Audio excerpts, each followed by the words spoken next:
Baik, assalamualaikum warahmatullahi wabarakatuh. Saya di sini Firdaimatul Alia dari ES6.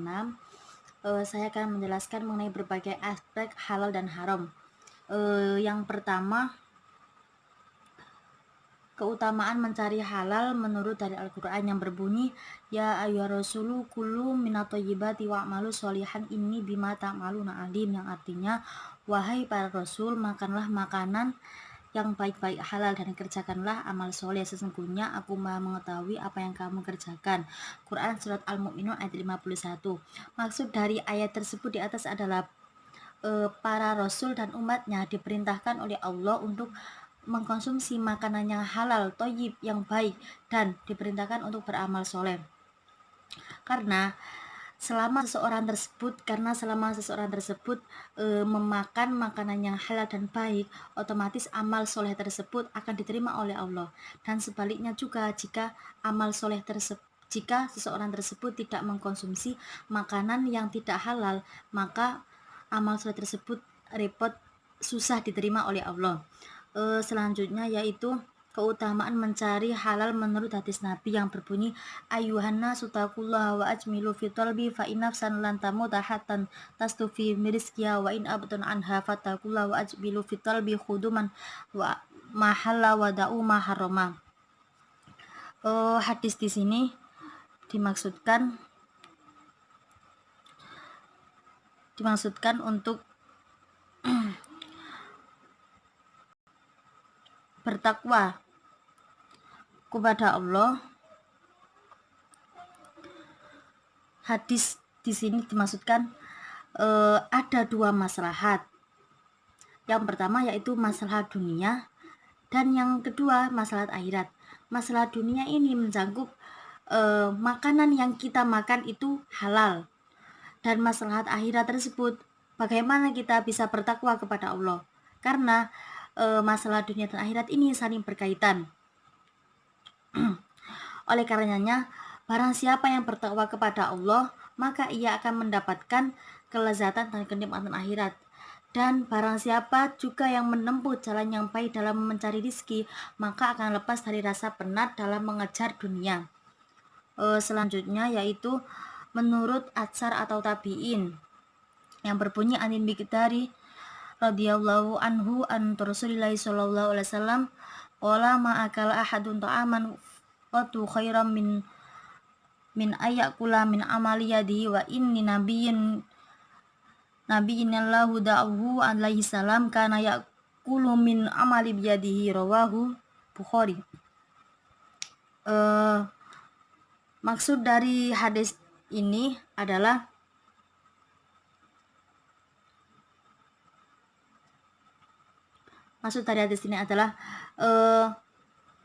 para sahabat dulu mengkonsumsi makanan-makanan halal tersebut dengan cara usahanya sendiri, dengan cara usaha yang ia dapatkan.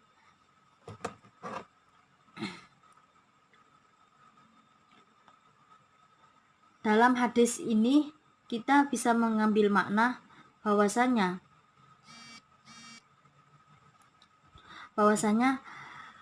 para nabi terdahulu memiliki sifat yang mulia, yaitu mengkonsumsi makanan yang halal dengan cara jerih payahnya, usahanya sendiri. Selanjutnya yaitu tingkatan halal. Tingkatan halal di sini ada 4. Yang pertama, barang halal mutlak yang benar-benar halal dari segala aspeknya, seperti contoh air sungai, air hujan, air laut, dan sebagainya. Yang kedua yaitu barang halal mutlak yang bersih dari salah satu sisi, bukan sisi yang lainnya. Seperti contohnya, seorang penjual mangga, ia awal mendapatkan mangga tersebut didapatkan dengan cara sesuai dengan syariat Islam, seperti halnya dengan cara membelinya atau sudah mendapatkan izin dari pemilik mangga tersebut. Yang ketiga yaitu harta orang yang tidak berhati-hati dalam bekerja, dalam kurung subhat. Maksud dari tingkatan hal yang ini adalah seperti contohnya seorang penjual manggis. Lah, manggis tersebut didapatkannya tidak jelas. Tidak jelasnya dari siapa pemilik manggis tersebut itu belum tahu. Nah, yang keempat yaitu barang halal didapatkan melalui pekerjaan industri atau pesanan. Seperti contohnya pedagang. Pedagang ini dengan cara menjalankan bisnisnya dengan penuh ketakwaan kepada Allah, penuh kewaraan, dan mengharapkan ridho kepada Allah. Baik, selanjutnya saya di sini akan melanjutkan jenis-jenis halal dan haram. Jenis-jenis halal di sini ada 4. Yang pertama halal secara zatnya. Halal secara zatnya adalah makanan atau sesuatu tersebut telah dihalalkan oleh hukum Islam berdasarkan Al-Quran atau Al-Hadis. Seperti halnya memakan kambing, memakan daging kambing, daging ayam. Yang kedua halal secara memprosesnya. Makanan yang halal tetapi bila memprosesnya tersebut secara haram, maka hal tersebut akan menjadi haram. Seperti halnya minuman legen. Lah, legen itu sebenarnya halal, tetapi jika didiamkan dalam beberapa hari sampai 2 mingguan, nah legen itu akan menjadi arak. Lah, itu hukumnya haram. Yang ketiga halal secara memperolehnya. Makanan yang diperolehnya dengan cara tidak halal akan sangat berpengaruh negatif terhadap diri kita. Nah, kita harus mengetahui bagaimana kita mendapatkan makanan tersebut, bagaimana cara memperolehnya, apakah makanan tersebut halal atau tidak. Karena jelas sekali bahwa kalau makanan halal itu sangat berpengaruh terhadap kita, hati kita menjadi bersih dan jiwa kita menjadi bersih. Nah, sebaliknya juga jika kita memakan makanan yang tidak halal, maka jiwa kita akan terganggu. Yang keempat yaitu minuman yang tidak halal. Minuman tidak halal di sini seperti halnya minuman yang memabukkan atau disebut juga seperti contohnya minuman arak, bir atau yang lainnya. Dan selanjutnya yaitu jenis-jenis haram. Jenis-jenis haram di sini ada 2, yaitu haram lizati dan haram liwairihi. Haram lizati di sini adalah benda-benda atau pangan-pangan tersebut memang diharamkan oleh hukum Islam, seperti halnya bangkai, daging babi, hewan yang disembelih tidak atas nama Allah dan lain-lainnya.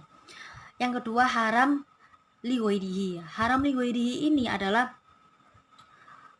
haram benda-benda itu halal, tetapi cara penanganannya atau cara kita memperolehnya itu tidak secara halal dan itu menjadikan haram. Seperti contohnya